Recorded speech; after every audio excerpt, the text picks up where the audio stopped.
It's time for the Lukewarm Take podcast with Lyons and Doss.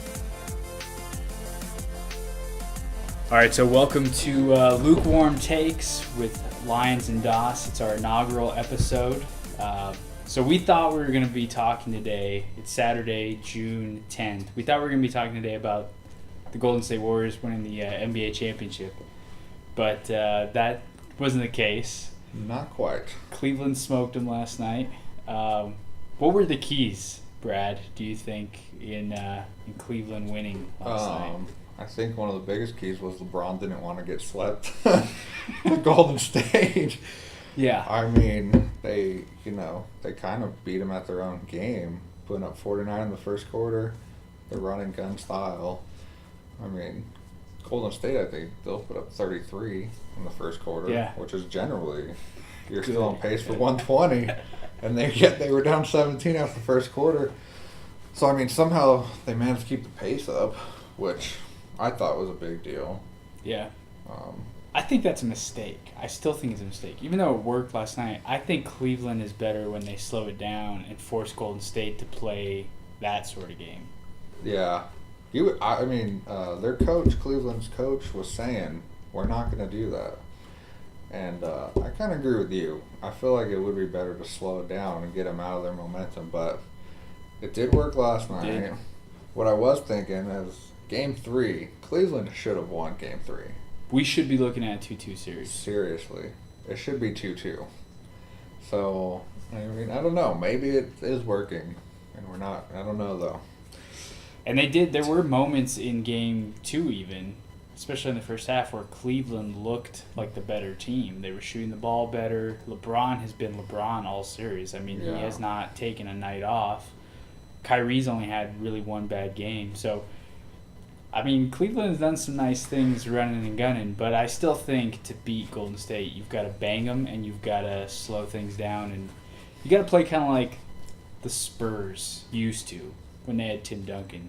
Yeah. So you think they want to slow it down? That's their best bet to go 4 straight? It's going to be tough to beat Golden State, a team that barely loses 2 in a row ever, to beat them 4 times consecutively. 2 of those times are going to have to come in Oakland. And that's a fun place to play, I bet. Oh, I'm sure it is. I'm sure there's nothing better than going into Oakland when a team's about to win a championship in Oakland. There's probably nothing better. See, I mean, I think that's why. I think if anyone can do it, I think that the Cavs can do it. But I do think that they're going to get the game on, when do they play, Sunday night next? Monday night. Monday night, that's right. I think they'll get the game out there. I don't think LeBron wants to lose. I don't think he wants them to celebrate out there. Yeah, I mean, I don't think he wants them to celebrate in Cleveland either. Well, I think that's even true. That's even tougher. But I think this is a different LeBron, I think, than what we've seen before. I mean, the knock on him has been he doesn't have that Kobe, MJ, killer instinct, whatever. I think he has. I think he does. I think he's got the body of work to prove that. But this LeBron this is the angriest I've ever seen LeBron play. After Game 3, he was saying, I left it all out there. And he just didn't seem like he was in a very good place to me with the interviews. But it made it sound like he was kind of saying, like, this is what I can do with what you gave me. But then he came out. I mean, Kyrie put up 40, I think, last night. And Kevin Love played well. He hit 6 Kevin threes. Love, yeah. Well, that's another thing is they were banging a lot of threes last night. An NBA record. Yeah, I was going to say, what was it? They had 24 threes. 24, yeah. A new finals record. Yeah, so they're trying to beat them at their own game. They set a shit ton of records last night. So 49 most finals points in a quarter. In the first quarter, In too. the first quarter. Like, 86 at halftime, which is a record for a halftime score. LeBron broke Magic Johnson's triple-double record in the finals. He also passed Michael Jordan for most career points in the finals. Triggered. As people start throwing stuff at their computers, devices. Yeah. And then better. 137 points was a record, a finals record, I believe, for a team to win in an elimination game, facing elimination. So they set all those records plus the team 3-point record. So what do they have left for Game 5? Well, at least they gave him a couple days to breathe. I mean, yeah, I don't know. I mean, it's going to be hard to carry that momentum. I think that anger that they have about not being swept, it's going to be hard to carry it through 4 games straight. Yeah. It's got to be taxing, let alone playing the game, scoring 137, but then emotionally, I mean, I feel like their adrenaline's probably pumping on the off days just thinking about going back out there, down 3-0 in the finals. In a hostile Oracle Arena crowd. Yeah, that's probably one of the worst places that they could be going to play. It has to be. Yeah, and you brought up a really good point about this could be 2-2. If you go back to Oakland 2-2, you can say, you know what, we could even drop Game 5. Oh, yeah. So we're going to come back to Game 6, and then Game 7 we won in Oakland last year. So it's a different mindset. Do you think last night had anything to do with the Warriors? I've heard some conspiracy theories that the money. Golden State wanted to win in Oakland to party in front of their fans because they won in Cleveland 2 years ago. I've heard the NBA set it up so that it would go at least 5 or 6. I've heard all because the NBA is rigged, is what everyone who hates the NBA says. But do you think that Golden State maybe did take the foot off the throttle last night? Well, in all fairness, after Game 3, I did say that the NBA ordered 7 games. So you were a On conspiracy Facebook. theorist as well. I did say the NBA ordered 7 games. But I don't know. I do think that they might have taken their foot off the gas, but I don't think it's really because the NBA wants to play 5 or 6 games. I think it's just kind of natural. Like, you're up 3 games, you're gonna be complacent. You're not at home. You're like, you know what? We'll phone it in. We'll go to Oakland, and then we'll do our thing for Game 5. Yeah. They might not have said it out loud, but They thought it. mentally, subconsciously, I feel like that's how you gotta. It's how you feel eventually. And I feel like That big of a lead. that played a large part in last year when the Cavs came back 3-1. I think Golden State. No one talks about how cocky Golden State actually is. They're a very cocky team. And if I was a player, I would smack. If Steph Curry's mouthpiece ever fell out of his mouth, I would just boot it into the stands. But I think Golden State last year let up, and I think if they haven't learned their lesson from last year, it could cost them again. I would love to see it. I would Historic. Really, I would love to see it. The only team in any sport that's done it, I think, is Boston. And I can't recall if an NHL team has come back 3-0. I know 3-1 happens all the time in the NHL. Yeah. But 3-0, the only thing I think of is Boston, New York. That's it. 04. DL, DS. I don't know. I mean, if there's someone that could do it, it's LeBron James. That's how I see it. I think you're crazy to dispute. I don't know. I think he's the best NBA player ever. I think he's better than Jordan. We'll get to that. But so what do you think? What is it going to take then for Cleveland to come back up and win 4 straight against a team that in 2 years hasn't even lost 40 games total? Didn't lose in the playoffs until last night. Oh, that was crazy. Yeah, 15-1 right now. Yeah, 15 straight. I think that their biggest key is they're going to have to control those emotions. They're going to really have to they're really going to have to relax, calm down on the days off, I think. Because I feel like, if you're going to rattle off 4 straight like that over, a week period or so, like you've got to just be focused, but you've got to relax too. It's going to be overwhelming for them to look at trying to win 4 straight. I think now Cleveland has put some pressure on Golden State, though, because Cleveland can say, okay, last year we were down 2-0, then we're down 2-1, then they went up 3-1. Now we're at 3-1 again. We're at the exact same spot we were a year ago. So we know we can do this. We can win these next 3. So now there's pressure on Golden State because how can you be the team that dropped a 3-1 lead one year and then a 3-0 lead the next year? Could you imagine that legacy for the opposite side of Steph and KD? Oh man. I mean, that would be devastating to that. Yeah. Where do you go from there? But I think the pressure is on Golden State right now. I think you're right. Imagine if they go in Monday, get the win, 3-2, going back to Cleveland. Can you imagine how crazy Quicken Loans Arena will be if they can go back 3-2? Talk about how crazy Oracle is.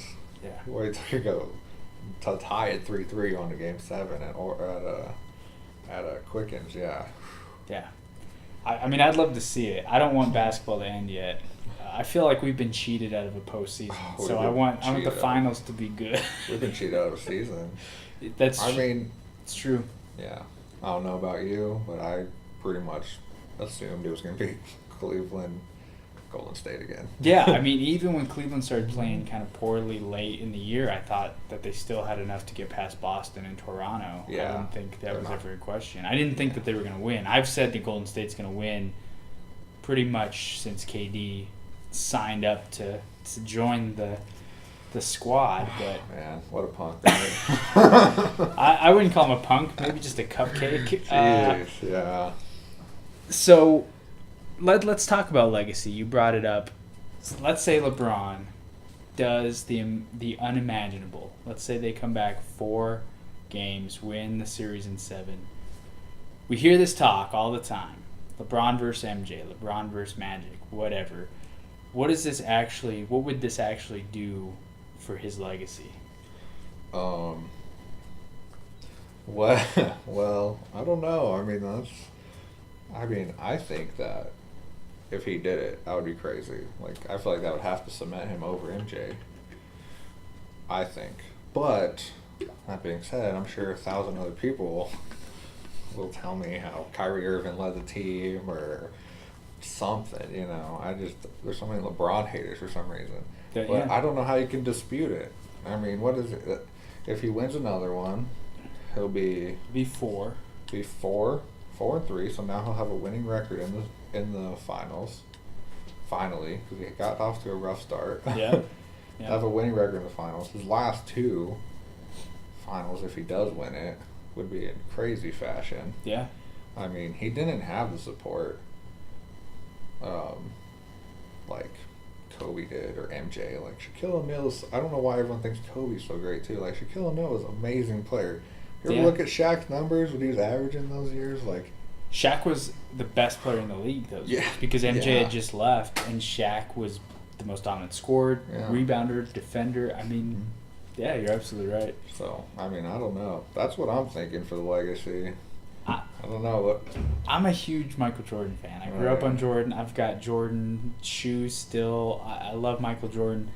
I think it's a bit apples and oranges because I think LeBron at 6'8", 250, the way he attacks the basket, the way he can pass. I mean, he might be the greatest passing non-point guard of all time. So I think it's a little apples and oranges, but I do think if he were to come back from 3-0, a year after coming back from 3-1, if he continues to average a triple-double in the finals, which is right now, that's where he's 31, 12, and 10, that's incredible. I think you'd have to really start looking at LeBron as the greatest player of all time because even if Kyrie averages more points a game this series, LeBron has been the leader. His facilitating, his defense. I mean, we haven't even brought up the dunk last night, the off the glass to himself dunk. He had the block last year, the pin block. Mm-hmm. He's got signature moments. They're not MJ hitting a shot over Byron Russell or, moments like that, but he has these signature moments. A 3-0 come from behind. Do you think some of those moments will be signature moments 5 years down the road? I think so. You know what I mean? Like, they should be. Because when MJ was doing that stuff, I was too young to remember. So, I mean, for me growing up, seeing it was signature. But I don't really know how it was at the time. I don't know if people realized how iconic some of MJ's stuff did. The Byron Russell shot was iconic because I think everyone knew this was MJ's last season. Finished off the second three-peat, but maybe you're right. Yeah. Maybe in the moment, some of these other plays, the 3 against Portland where he shrugs, the layup against the Lakers, in the 90s where he switched hands, helped lead him to the first championship. Maybe in the moment, and then also the news cycle was so different back then too. Yeah. So now we have talking heads like Stephen A. and Skip, looking at every little move that LeBron makes, every word That's what that he they says. Do for a living, like critique everyone for 8 hours a day. Yeah. But I think if he came back 3-0, you've got to at least start acknowledging him more in that conversation of greatest of all time. And he led the Cleveland Cavaliers to a championship. Yeah, Whoever thought the Cavaliers would win a championship? Even in 07 when they made it to the finals and he had Mo Williams and Boobie Gibson and Delonte, I tattoo everything I can to my neck, can't get into the White House West. I mean, you never thought they were going to beat the Spurs that year. No. Because it's the Spurs. It's Pop. It's Duncan. It's Parker. It's Manu. And they didn't win a game. Didn't win a game. Got swept. And I think Yeah. LeBron knew how horrible that felt then, the backlash he got then, and so I think that propelled him a lot last night. But yeah, 03 he comes back and wins. I think Jordan and him become a lot more parallel. A lot closer. And I mean, geez, LeBron, the East is just weak. It is weak. I mean, he could go 3-4 straight. Realistically, he really could go. He could the end up next 4 straight playing in finals, too. 11, 12 consecutive finals. Yeah. If they can keep this team together and improve it even, and then if LeBron decides he wants to play. Because I ultimately think LeBron is going to walk away at a younger age than Kobe and guys like Duncan. He's not going to play till 37, 38, 40. Because I think he has other things that he is passionate about, his TV projects, his movie projects, and his body's got to be taking a toll. But, I mean, if he plays another 4 years, I don't see him digressing too much in skill. I don't either. This is the best he's ever played. And I mean, yeah, his size, he's not going to get smaller. No. I mean, that's one of his huge advantages, his size. Yeah. I mean, he might lose a step or two, but I just, yeah, if he wants to, I don't really know who can take him off the throne if he wants to stay up there. And I think even just Sure. 7 consecutive finals appearances is enough to put him in this conversation. Because, I mean, MJ never played in more than 3 straight. Mm-hmm. Magic, Bird never played in more than 3 or 4 straight. I mean, Bill Russell is really the only guy who's played in this many consecutive finals who was a key player. I know other guys have done it. There's 7 in NBA history who've done it, but they've been on different teams, different circumstances. So I think that even is enough. They weren't the main piece getting him there. Yeah, But LeBron is. He's the guy. Yeah. And I mean, that's the thing is he switched teams, you know. He brought the team he went with. Yeah. So, I mean, and that's another, I don't know, is the East going to get better one of these days? Well, Boston's on their way. they're getting there, yeah. They need a piece or two. I don't know, I just don't know how close they are to actually getting to the finals, getting past Cleveland.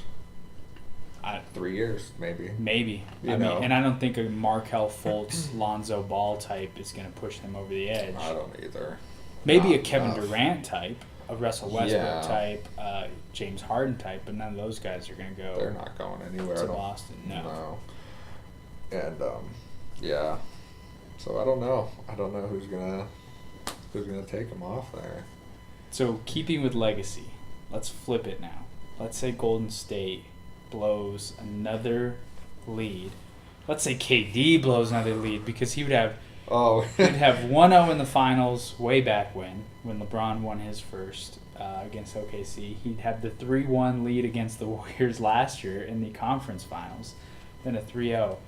What would it do for the Golden State Warriors as a team, their legacy, if they blew 73-9 season, 3-1 last year, and then 3-0 this year? I mean, if that happens, KD's going to Cleveland, right? I mean, it'd be the logical next step. Although, if I'm Cleveland, I'm like, no, you're bad luck. Yeah, I please. don't want you. No, oh man, I mean, you know, I would think that would look more bad, terrible, worse, whatever you want to say, for KD, because, you know, he's done it multiple times. I mean, and the fact that is like, that's all people are talking about this finals is KD, because he's averaging, 35 points a game. He's scored 30 in every single game. Yeah, he's the leader. Like, people aren't talking about Steph Curry or Klay Thompson, really. They're talking about KD. So, I mean, to blow a 3-0 lead and you took the spotlight, I mean, I've seen people saying KD's taking over the reins to LeBron this year and everything, but But yeah, I couldn't imagine. I just feel like, I don't know if he could even bounce back from it. Like, would it mentally mess him up? I feel like, that's one of the, oh jeez. If he's as sensitive as everyone says he is, then 3-0 and you drop it. I mean, he's going to be crying to his mom a lot. She better be on deck waiting. He better live in the basement with no internet. He better not be on Twitter or anything. Yeah, he might need to just step away from the world for a few months. A few years. Might have to go play in China for a while. Yeah, get his confidence under him. Did you see him and LeBron started getting into it? I saw in the that. Third or fourth quarter. That gives me a little hope for this series could still be all-time great. Because if those two start jawing at each other, then that makes it fun. But this Golden State team, they have a lot to lose because I think Steph too. I think his legacy is on the line. He didn't play well the first 2 times he went to the finals. He's playing better this year, but if he plays well, has KD, has Clay, has Draymond, and they still don't win, I think the knock will be on Steph that he's not a clutch player. He's not a guy like Michael, like Magic, like Kobe, who can help lead a team to a championship. So I think Steph is sort of in that same boat as KD. If they don't win this year, it's going to be tough for him to rebound too. Yeah, I could see that. I mean, I don't really know many people that do put Steph up there with the all-time greats, And I mean, how are you going to get up there? Blowing a 3-1 and a 3-0. I mean, you're going to have to... You've seen LeBron. I mean, he lost his first 3.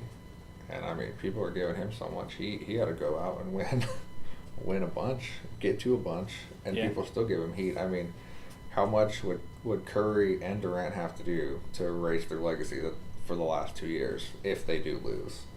Yeah. I mean, it would be hard to overcome. I think it would definitely keep them out of, that top 5 all time when they retire. I think it would be the asterisks on both of their careers. It'd be their steroid era. It would be their steroid era. Less successful. Block it out. Yeah. No homers. Maybe they should try it. I don't know if they lose all 3. Durant, my knock on Durant early in his career was that he wasn't big. That he was a stick. Yeah, he is a twig. It's worked out well for him, though. I mean, he can shoot lights out. I mean, this Golden State Warriors team, it amazes me how well they can shoot the basketball. I've never seen that before, ever. I mean, the Bulls weren't that great of a shooting team. They just could play defense and pick you apart. They could get into the lane. They had shooters like Kerr and Paxson. Even the Lakers. I don't remember the Lakers being a great shooting team. It was just Shaq down low, and then Kobe could just kill you in so many other different ways. So I think if Golden State wants to be one of the greatest teams of all time, if they want to have the conversation where they're with the 90s Bulls, the 80s Lakers, the 60s Celtics, the 80s Celtics, they've got to win. They've got to win this one. They've got to go 2 out of 3. They do. And I mean, yeah, they do. They shoot lights out. But they really made the 3. I mean, it's crazy. Do you like this new style of NBA? Do you like the 3-point layup NBA? Last night, they were on a 3-on-1 fast break. Everyone takes it for a layup, and they kick it out and hit a 3. So it's like, you can't be mad he hit the 3, but I don't know. It's just, it leads to too many blowouts. You know what I mean? It's like, every game this year, or this finals, I mean, Game 3 was really close. It finished 5 points away, but I mean, it was close. But I mean, last night was 20-something points. I mean, Cleveland led most of the way.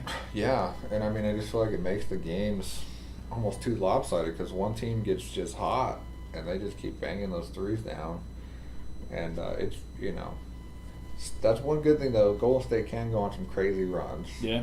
But they almost came back last night. I think they were within, 12, 13. They were getting there, yeah. I mean, I don't know. I do like the more defensive games. I like the low 100 scores, even the 90 to 90 scores. I appreciate them more now than the 137 to 116. I like the middle ground. I don't want it to be like when the Pistons won in 03-04. Oh, man. Games were like 84 to 77, and the leading scorer had 12 points.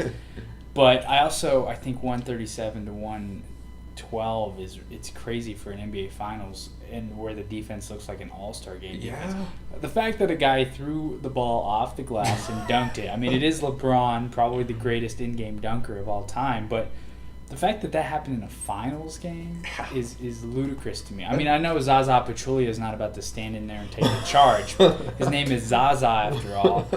But I'd like a balance. I would like that 110 to 105, that kind of game where there's some defensive moments, kind of similar to more like Game 7 of last year, where defensive moments play a big part in the game, but you can still see guys score 30 points. Yeah, I agree because, I mean, the Pistons was not a popular team. It wasn't pretty basketball. They did it. And it worked, It did work. Man, I just remember Ben Wallace and that hair. That fro. Ben and Rasheed, man, and Chauncey. Two of the greatest dudes in NBA history. Rasheed's rose and sometimes a little afro, and then Wallace's just crazy afro. Yeah, man. But, I mean, it was more boring to watch. So, I don't know. I feel like they're trying to copy, well, I don't know, NFL offense sells, you know what I mean? Yeah. So, more points, more ratings, more money. NHL's trying to do the same thing. Yeah, Their NHL. goals have been up. I mean, baseball is starting to get back to where it's an offensive game. Yeah, people want the scoring, but I mean, I think that's for more like a casual fan. I mean, if you're a real fan of the sports, you want to see both sides of the game. You don't want to just see an all-star game in the finals. You want to see some defense. I want to see a close game. I want to see a game-winning shot decide the NBA finals. That's what I want to see. I mean, I've seen there's so many fast breaks, and they just don't try. It's 2-on-1, but try. Like, a lot of times they'll just go after the one guy, and then he'll pass and just walk up the court again. Take a charge. I mean, game one, there's Kevin Durant comes flying into the lane. LeBron just stands there and watches him fly into the lane. And LeBron is a great defender by today's standards, and he just stood there and watched KD. Yeah. I mean, look how big he is to KD. Like, he's not going to get hurt, He weighs if he two slides KDs. in there. Yeah. If he tries to take a charge or go for a block, not going to get hurt, I think that there's a lot of times they're just scared. They don't want to get dunked on, They don't want that want to be on a poster. That's it. Yeah, you don't want to be on the ass end of the top 10. Yeah. You don't want to be that guy. You don't want to be the not top 10. Yeah, you don't want to be Zaza like he was last night, just getting dunked on by LeBron. Yeah, but I mean, man, it's how you stay humble. Get dunked Get on dunked sometime, on. man. Get up in there, LeBron. Is that a line in Kendrick's Humble? It should have been. Get dunked on. Get dunked on, stay humble. So with that being said, have these finals been any good? The postseason's been a dumpster fire, but have these finals been good? And do they have the potential to be good? I mean, the potential's there. It's got to go 7 to be great. Yeah. 6 to be good, I think. 6 will be like, wow, they won 2. They got there. 7. I don't know, though, because say it gets to Game 7, either team wins by 30. Is it? It's like getting with the hot chick, and then the sex is just like, meh. It's like, it could have been a lot better. I chased you for 10 years, and it could have been better. This was a letdown. It's a big letdown. So I get that. You're right. I think it's got to be. It's every game. I think from here on out has to be, except maybe Game 5. Game 5 could probably be a blowout as long as Cleveland wins. But Game 6 and 7 have to be good. Yeah. Oh yeah, and they have to be close in the fourth quarter. Yeah. They can go on their runs one first quarter, second quarter, but once the fourth quarter, 5 minutes left. I mean, if it's not within 5, I mean, it's probably not going to be that great. Even if Cleveland does win, go to Game 7. They do. I think they have to be close. Game 6, Game 7. Game 5 could be a wash. You're probably right on that. Cleveland could go win by 30 again in Game 5, but if 6 and 7 are great, I think it makes up for it. I agree. I'd still be disappointed. I still thought the series was going to be... I actually thought the Warriors were going to sweep. But I'm still disappointed that these games have been blowouts. I didn't necessarily think they'd be 25, 30-point wins aside from Game 3. Yeah. I don't know. You don't want that. You know? It's not competitive. The only You think time I that's want the that one? is when it's the Cubs in the World Series. Then I want it to be 15-0 every game. I could But see even that was a heart attack the entire series. That is true. When the When it's your Packers team. are on, yeah. Yeah. If the Packers are on, I'm like, it's 42-7, but keep scoring, guys. This is fun. Better be 84 to I'm 7. having a good time. Put the Lions in the ground or something, I mean, but yeah. That's the one time it is a good blowout. When it's your team. But when you just want good competitive games, I am a Cavs fan, but when you want good competitive games, I mean, if the Warriors won by 1 in Game 7, I'd feel a lot better about that than just a blowout. Yeah. See, that's the thing is basketball, I'm a Nuggets fan, I would say, but they've been a little bit of a letdown for a couple years now. Yeah. So, I mean, when the playoffs come around in any sports, really, besides NFL, because if the Packers are on, that's what I'm pulling for. But other sports, I want them competitive, because I don't really have a horse in the race. I just want a close race, So You want a photo finish. Yeah. Not, just someone destroying everyone down the stretch. Yeah. So we'll finish our NBA talk with this. Right now, as of today, even though the series isn't over, who would you give the Finals MVP to? You and I both called this a couple years ago. We both said Andre Iguodala should be the MVP, and he was. So I feel like we have a good track record. Do you remember of pre-guessing Finals MVPs. Man, I mean, it's hard to say, not knowing the series is over 3-1. If Warriors win, the MVP is KD. If Cavs win, MVP is LeBron. It's got to be, right? Triple-double for LeBron. I mean, I don't know. I was kind of giving Kyrie some thought, but I don't think that. Just imagine if LeBron rolls an ankle, he's out for a quarter. Are they going to come back? I don't know. That's true. If Kyrie rolls an ankle, okay. They almost won without Kyrie and Kevin 2 years ago. I mean, they played Golden State very tough. Yeah, they lost in 6, but I mean, I gotta go. Cavs win. It's gonna be LeBron. I feel like it's gonna be KD right now. I mean, based just his points. He's putting up numbers. 35 points a game he's averaging or something like that in the finals. So that's who I got. Yeah, I'm gonna have to be boring and agree too. I know it's LeBron. It's pretty clear cut. I think LeBron averaging a triple. I actually even think, say they go 6 and maybe KD falls off these next couple games, maybe averages 20, 22. I think you could make a case that LeBron James, if he continues this tear, you see what he did in the postseason before. I could make the case that in a loss, LeBron James could still be the MVP. I actually think he was the MVP 2 years ago when Iguodala won. I just think people have a hard time giving the losing team an MVP, and I wouldn't want that MVP if I lost the finals anyway. But KD is probably the Warriors. I mean, he's been the best player of the Warriors. I think Steph has played better, but I think KD, they made it about KD, and KD has rose to the occasion, and I think he's the guy. Yeah, and you're right. I mean, it's boring, but it's just so clear cut with them two. It is, yeah. Who else are you gonna take? Yeah. You really can't pick anyone else. But I could see LeBron. If KD does fall off a little bit, it does get to 6 games. Imagine if it gets to 7 games. And LeBron continues this tear. Still on the tear, they lose by a point. Like, how do you not give it to LeBron, really? They'd be coming back from 3 games, 2-3 games down both years. They don't win this year if Golden State still wins, but still, down 3-0 and you force a Game 7, even that right there is, I think, telling of LeBron's value. So, we called it right here. We called it here. Cavs, LeBron will win whether they win or not. We'll stick to that. So last topic in the NBA, it's non-finals related. So Adam Silver, the commish, my favorite commish in all of sports right now, even though he kind of looks like Gollum if Gollum was a little healthier, I think. But Adam Silver is saying that they're going to try and put in place these guidelines for rest next year. They're already going to play less back-to-back games. So there's going to be more nights off for teams. But now he's talking about these guidelines where teams are going to be strongly encouraged to not rest starters on road games. And nights that they do rest starters, they only rest 1 or 2 at a time, so that you're not in a situation where you buy tickets to see the Nuggets. The Nuggets aren't going to make the playoffs. You want to go watch LeBron play. You show up to the Pepsi Center. LeBron is in some sort of weird Smokey the Bear outfit. Dancing on the sidelines. Chilling on the sidelines, playing his water bottle toss game. So they're trying to ensure that doesn't happen.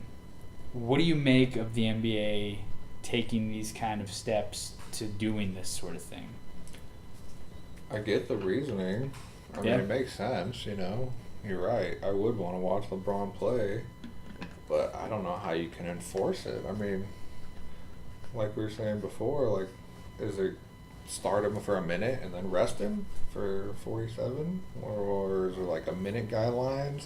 Do you have to play him per minute? I mean, I don't know. I get the point, but I think that what would help more, instead of doing this, is try to create some type of equality amongst the teams to where the games in the regular season actually matter.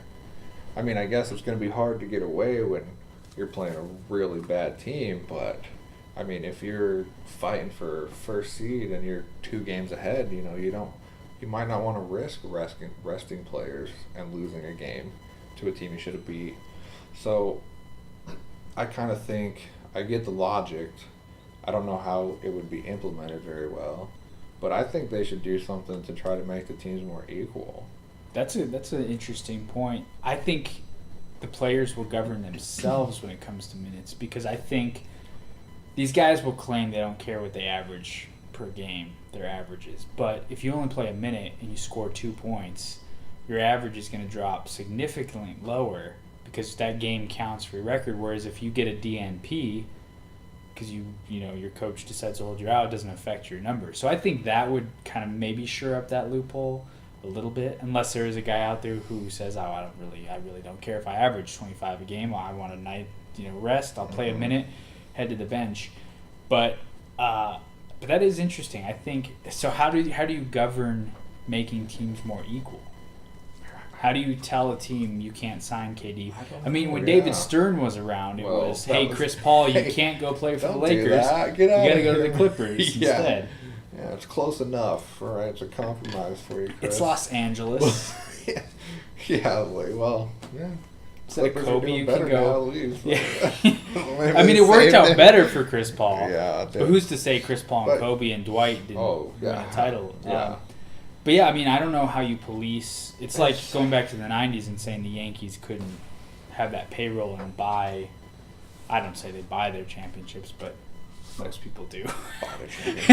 Brad will call it that they bought their championships. But, well, I mean, it's hard. It's a lot hard because, like, NFL has mastered that. I mean, you don't see a repeat Super Bowl champion. Rarely do they even get back to the Super Bowl, let alone defend their title. Yeah. But I think the big thing with that is there's 53 people on the team. It's a much more team sport in the sense of you can't buy a team. You have to draft well, and injuries are, I feel like, a much bigger part too. Sure. So I mean, it's difficult because you Golden State you have 3. If you have 3 great starters, that's 60% of your starting lineup. Yeah. I mean, to do that in the NFL, it's a lot more players. It's a lot more money. So, I mean, it is harder to, I don't know. That's what the salary cap's supposed to do. It's supposed to. But now, I mean, a lot of players would rather build these super teams and take the pay cut. Yeah. People are being less greedy and want the championships. Well, it's weird, too, in the NBA, guys don't make as much money from the league as they do from endorsements. I mean, Steph Curry is Britta's spokesperson. Brita Water. Not only does that just show you how boring Steph Curry is, Brita, but his shoes are also boring. I'll go on the record and say that. But they make more money from endorsements, whereas guys in the NFL, unless you're that top tier, you're not making those kind of endorsement money. So I think in the NBA, it's easy to say, I'll take a pay cut to bring in Kevin Durant. I'll take a pay cut, to make sure that Russ re-signs here in OKC. I think it's tough to do in the NFL and in baseball and things like that. And even baseball, I think it's pretty easy to, you've got 25 guys to 40 guys on your roster, so it's easier to have that cap space. Yeah, and I mean in baseball, there was when the Marlins were on a tear, and what was their whole team equaled like 3 Yankee players or something. Yeah. So, it would be hard, but because I don't think salary cap's gonna do it. Because like you said, they're making so much money outside of basketball, let alone in basketball. They will take a pay cut to make the big teams. Could you mandate that the league had to approve of you signing to a team? Could that be? I mean, could we go fascist? Could we? I mean, we do live in Trump's America, so could this be a situation where the league just says, "Hey, look, we have to approve of like trades. We have to approve of your signing of a team." Yeah, man, I don't know. I mean, would you want it to get to that way? I wouldn't want it. I don't think so. Because then I think too much conspiracy theory. And honestly, it would make it really easy to influence the outcomes of the seasons. It really would. Well, I mean, you'll have lobbyists at the NBA office approving and rejecting player signings and trades and stuff like that. So. What if you're a Knicks fan? You work in the office that approves these signings. All of a sudden, the Knicks have 10 All-Stars, and the Nets are worse than they already are, if that is possible. Jeremy Lin's mom is their point guard instead of Jeremy Lin. I mean, Jeremy Lin moves the shooting guard. He puts the mom in the point. It's just Jeremy Lin's family, or the Brooklyn Nets. He brings everyone on over. And just bring everyone in. So, I mean, I think the easy question, or the easy answer is make the teams even. The hard question is how. I don't know. What about shortening the season from 82 to, we had the lockout 3 years ago, 66. 60 is a good number. We had the 50-game lockout in 99. That puts more emphasis on every night in the regular season. Makes each game more important. That's actually a pretty good idea. I would be on board with that. I think because I think the seasons are too long anyway. Yeah. I mean, most sports, hockey and baseball and basketball. The NFL has gotten it right, I think. The NFL, 16, every short, game, sweet. Every game matters in the NFL, generally. Yeah. I mean, it might not seem like it, but when you're playing the worst team in your division, it's important because that might be a tiebreaker for someone for the second, So, I mean, they need to make the games more important. That would keep people from, sitting out and everything. I've also heard shorter quarters, move it from 12 to 10. So you're playing 40 minutes a game like the college game. And then the other thing has been to make the playoffs more exciting is instead of East-West, the top 16 teams are just reseeded 1 through 16. What do you think of that? What do you think of that top 16? I mean, I think it means that the Cavs probably wouldn't make the finals every year because they would. I mean, this year they would have been a 5 seed because the top 4 teams in the West all had a better record. But what it does do is to avoid that, you're going to have to play in the regular season. You're going to have to take that regular season serious so that you get a 1 or 2 seed and don't have to go through Houston and San Antonio and these teams that aren't Golden State who are going to be favorites. Good. I mean, I feel like the NBA's always had that problem to where the 8 seed in the West or something, it's like a 3 seed in the East. You know what I mean? It's usually how it goes. And, I mean, it would be nice to just do the top 16 teams. I mean, I don't even know why there's conferences and different divisions in them. I mean, I get... Football is the one, and baseball, obviously, because we have NLA. Yeah, but baseball. Otherwise... Yeah. I think it should just be the NBA. I think that would be better. You can keep them grouped together as far as scheduling and stuff like that. Yeah, you'd have if you want. But as far as rankings wise, top 16. I mean, that's what people would want to see. You'd want to see the best teams. You don't want to see the best 8 here and the best 8 here. Especially in the East when those bottom 4 teams are. I mean, Indiana had no business, I think, being in the playoffs this year. I mean, they played Cleveland fairly tough that first series, but we saw what Cleveland went on to do. Atlanta didn't look like they had any business being in the postseason. The Raptors, even, they're the 3-4 seed in the East. 3 seed in the East, and Cleveland just rolled through them. I mean, Washington is probably the only team that maybe made a case they were up there because they pushed Boston to the brink. But even then, I mean, I think a 16-team playoff, and I think you go back to 5 games in the first round, best 3 out of 5. So you shorten the playoffs up a little bit, make that regular season more meaningful. Teams are going to compete for a seed and home court, and boom, maybe even 66 games, and then your problem solved. You don't have to mandate these ludicrous, you can't rest your team. Yeah, and policies. I mean, it comes down to, do they want to make more money or do they want to make more competition? I think you make more money with competition. You would think so, right? I mean, more viewers, people who are more in tune, the more you're going to make. The NFL does it. And the other thing the NFL does right is not half the teams make the playoffs. Why don't we cut it to the top 8 teams? Or, or maybe do like I don't want to do a wild card style because that's a lot of extra games, but you maybe could cut it down to 6 teams in each conference. The top 2 seeds get a bye. Buys, and then you play kind of like what baseball does. Maybe you do a best 2 out of 3 in that first wild card round, and then the next 2 rounds decide who plays in the finals. I think that's even because then the regular season matters because you've got to be a top 6 seed even if you keep conferences. That's a great idea. I think you need to write Adam Silver right now. I will. I'll shoot him an email. Fly out there. There you go. Yeah, just be careful. Guard your rings with Adam Silver. There is precious. Oh yeah. I know this isn't on the list of here, but I heard rings. Did you hear how many diamonds are in the Patriots Super Bowl rings? Oh man, how many diamonds? 283, 283, 28 to 3. That's fascinating. So much shade. You know what? It is a lot of shade. I even saw it's NBA Finals related. I saw a meme the other day that said that the Warriors were up 28-3 on Cleveland. I would love for the same results as the Super Bowl. That'd be fantastic. It's been the year of comebacks.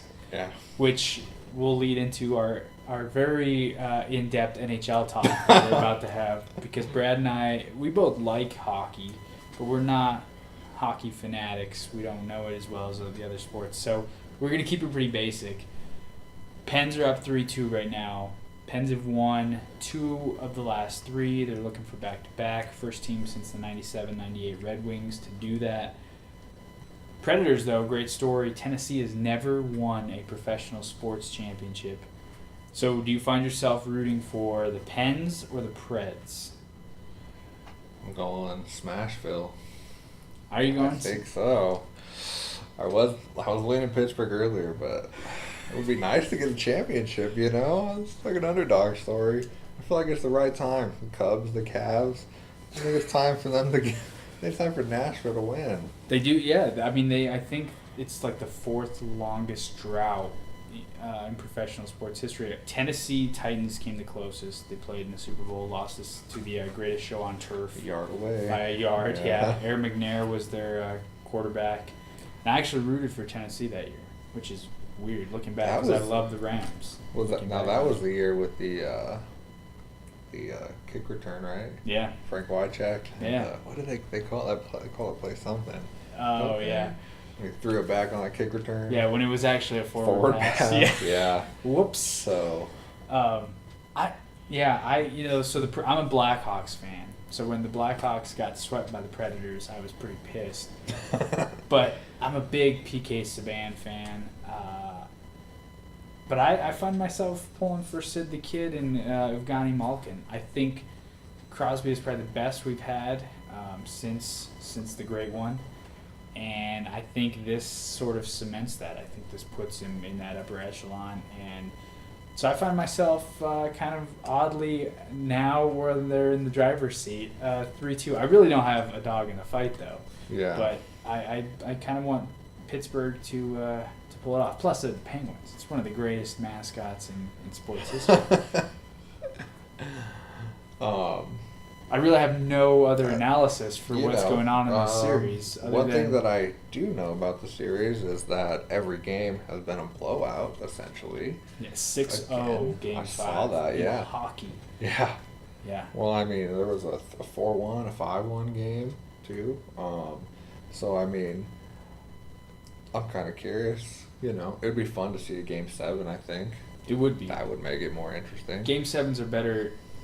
I mean, looking Oh, back yeah. at the World Series, even I wish it would have been a sweep, but I did enjoy watching the Cubs win in dramatic fashion. I mean, it does even when your team's in it. It does sort of add that dramatic, adrenaline-packed, feeling. And Yeah. so you're right. I think a Game 7 would be great. I don't know, man. I just want to see Tennessee get it now.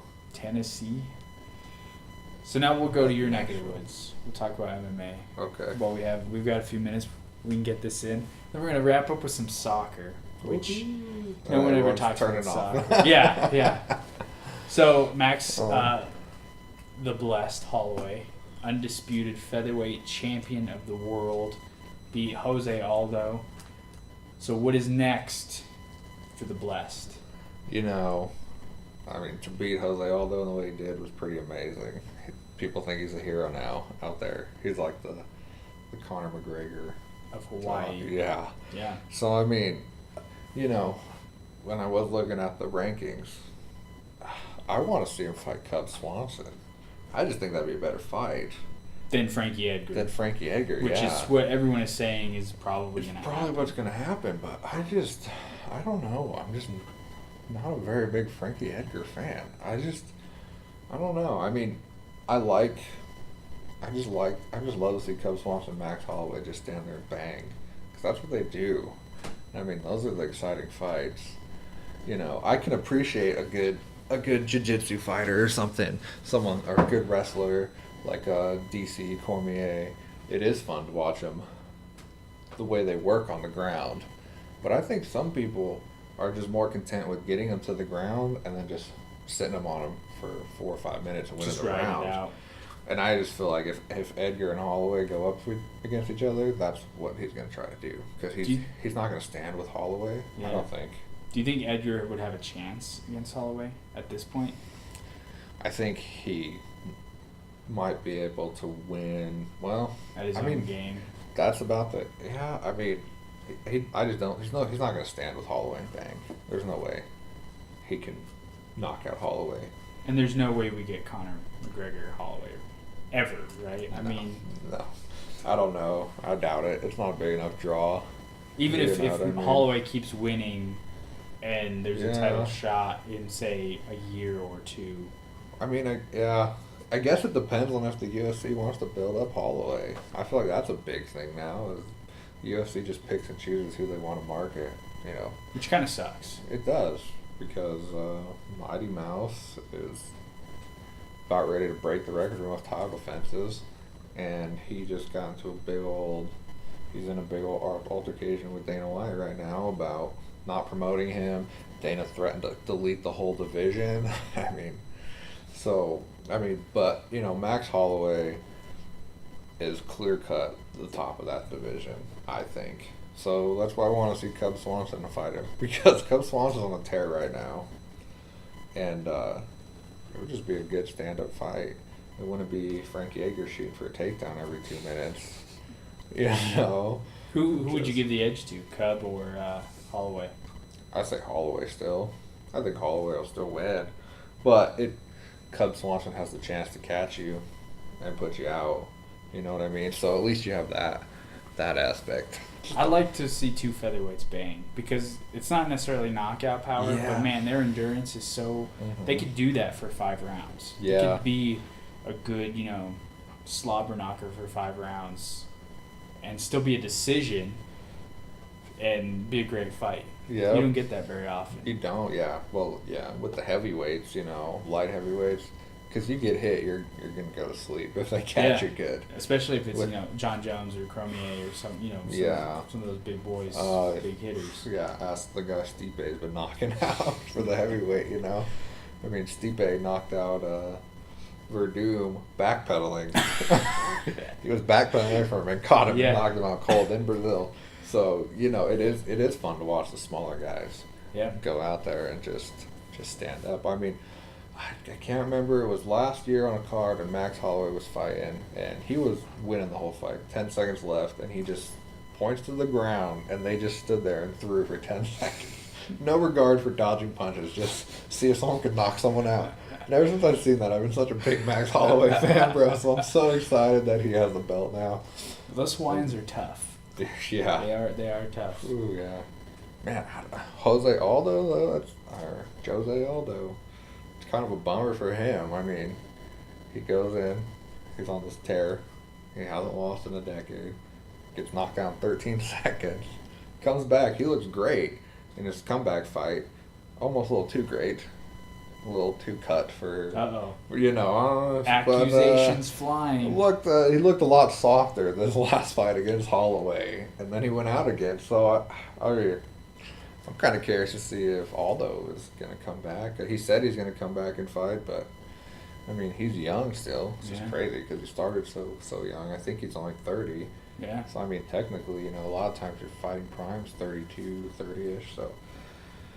But I would like to see him come back at least and maybe do the Holloway Aldo too, see what happens. Because Aldo was up on the scorecards. Yeah, first round it was pretty much all Aldo. Mm-hmm. Yeah. So, and I mean, even the knockout, the TKO, it didn't look brutal. I mean, he got him to the ground, caught him, but then he was just hitting him, and Aldo wasn't really defending, but he wasn't really taking too many harsh blows. So, I mean, that's what I'd like to see. Maybe have Holloway go defend, you know, against Frank Edgar or Cub Swanson, and then come back against Aldo. Maybe have Aldo fight a match in between that. Yeah. Kind of get him back both. Yeah, if he wants to. Get Aldo in shape. Mm. Do you care if these guys juice, by the way? I'm torn, man. Yeah, I do actually. Do you? Yeah, a lot now that I think about it. Because, you know what really makes me mad is Yoel Romero is 38 years old, and he's built like a motherfucker. Like, you're 38. You do not look like that at 38 with hard work. I'm sorry. That's not what gets you there. James Harrison. Come on. Come on, bro. You know Have you ever been? I've been to bodybuilding competitions, and they're probably juicing too, but I've seen some 40-year-olds who are in pretty good shape. Man, I don't know. Just Yoel just looks out of his mind. And you know, they did the TRT ban, the testosterone replacement therapy ban, and that helped a lot of people like Michael Bisping, who's the champion now in his division. It helped him because he was never doing that stuff, and he was getting knocked out by these dudes that were. Now that it's a lot of level playing field, he rose to the top and took the belt. So, I mean, I would like it to be more even. You know, everyone says Bisping's going to go fight Romero, which I don't want to see because I think Yoel's going to destroy him, and I don't want that to happen. So I do care. I don't want people that are 38 to look better than the 28-year-olds. I think what should happen is when you walk into the UFC, they hand you steroid pills as you walk into the building, and you just, from day one, men, women, and all of them, I want, if they're going to beat each other's brains in and be concussed doing so, then I want them to be at full force. I think if you're going to play a contact sport where it requires your head to be banged around, I think you should do it to your fullest potential. Same with the NFL. I love steroids in baseball. Basketball, you don't need steroids. The weirdest thing is in the NFL, don't care. Yeah. And MMA, I'm like, I want it to be fair. It should be fair, but that's what I'm saying. Everyone should take does it. Yeah. Yeah. I guess just with the UFC. Sorry, with the UFC, it's crazy because there's guys that are in the exact same weight class, but they're just so much different size. They're just so like DC and John Jones. Like, DC is huge for 205. How does he fight at 205 and John Jones is 205? John Jones also has crazy reach. His arms are longer than my entire body. Yeah, and he's a little twig. You know what I mean? Yeah. So it's like, imagine if DC juiced how much bigger he would be and still be able to hit 205. Well, I mean, I bet he could still cut down somehow. It's crazy when they do that. So. Yeah. I think in the NFL you can, a little bit more even playing ground. Yeah. I think more people juicing in the NFL though. I think you're right. I think it's rampant. I think James Harrison and some of these guys, Brian Cushing, just got caught. Yeah. So we're gonna go from one of the world's toughest sports to second toughest. To soccer. Second toughest, yeah. So World Cup qualifying, U.S. men, Mexico, in Mexico, mañana. Bruce Arena has done so far so good as the coach of the U.S. men's national team. How big would a win be, Brad, for the U.S. men's national team in Mexico tomorrow night? Would it be like one of the biggest? The biggest, maybe? I feel like the don't list know. of big wins for the U.S. men's national soccer team is pretty easy to make because there haven't been a lot. Haven't been many. I think this would be up there. I mean, they've never won in Mexico. The fact that they got to such a rough start in the World qualifyings, fell back, they're getting back up there. I mean, but if they can go down to Mexico City and win where they've never been against a really good Mexico team right now, Yeah. I mean, I think it'd be huge. I think it would be probably maybe the second best win they've had. Yeah. They need to win, They or at do. least draw, They need to at least get a draw. because their World Cup in 2018 is at stake. They've got to have some urgency, I think, and come out and be aggressive. And hopefully Christian Pulisic can be as good as he was against a third world country that probably can't afford soccer balls most of the time. But, I mean, Trinidad and Tobago are not a terrible team, but they're not Mexico Yeah. or Costa Rica or Colombia or Argentina or Spain or any of the great teams in the world. But yeah, I think this would be a huge win. And, Anytime you go somewhere and win where you've never won before is huge. yeah, and Mexico, they don't necessarily need a win. They've been doing really good. To get in the World Cups, they're pretty much going to go no matter what happens in this game. But they don't care. They want to beat us. Especially. Yeah, especially now. Given world climates. And I was going to say that Yeah. the U.S. defense was going to need to build a wall to keep the Mexican scores I out. But think it was that's- poor choice of words on my part, I think. To be honest, I don't know if that'll stop them still. I I- mean, they still yeah. might beat them, but You probably won't Yeah. stop them. Mexico, they got to rest a lot of their players too, from their match on who'd they play? I can't remember. They just played Thursday, also I can't remember, but Yeah. they won 3-0, and they got to rest their good starters. Like they rested Hernandez, they rested. I think there's 3 or 4 people that are going to play. They rested them just to play America. Yeah. So they're going to be fresh. I think they're going to be fresher than us. Yeah. I mean, Clint Dempsey was playing up until the 72nd minute. Christian Pulisic played pretty much the entire match. And, we've got a 40-year-old goaltender, goalkeeper. So, yeah, I think freshness and rest is going to be a big part in what the U.S. can do. What's your prediction? I think Mexico's going to win. Yeah. Probably 2-1 maybe. I think we can get one on them. I'm going to go draw. Yeah? I'm going to go 0-0 draw. Oh, Real yeah? exciting stuff. I think they're just for going the to all be casual playing fan. some defense. I think we're going to see some defense. I Yeah. think the U.S. is determined. I think Bruce Arena's done a really nice job getting his team prepared. So I think a draw. I think we're going to go. I would like to see a draw. That'd be good. I mean, it'd be good for us. Yeah, good Yeah. for World Cup qualifying. So, So here's the final question of our first episode. Christian Pulisic, he's 18, scored 2 goals against the aforementioned Trinidad and Tobago, but he's really been impressive in all of his caps for the U.S. He played for Borussia Dortmund. Can he, Brad, be the Lionel Messi, Cristiano Ronaldo, Neymar for the U.S.? Can he do that for what Ronaldo is to Portugal or Messi to Argentina? in a sense, yeah. I mean, I think he can be our version of that, the Right. poor man's version of them. He's never gonna be Messi, you know what I mean? Yeah. Well, he Um, probably pays taxes. So, Maybe. Who knows? The Trump tax laws come in, you know. Too many Trump references. I mean, yeah, he's young. He's got talent. He's got the potential to lead this national team. In the sense that he can go up and compete with Messi and all those big guys. I don't think that's really feasible. Ever? I mean, obviously the age difference kind of gives him... I mean, you know, maybe as they're falling and he's rising, they meet somewhere. I could see that happening. But, you know, that's going to be a couple World Cups down the road, probably. Which, I mean, that's 8 years. I mean, Messi is probably done by then. Yeah, I would say maybe 2022, it might be... a little more level. We might be pretty level at that point.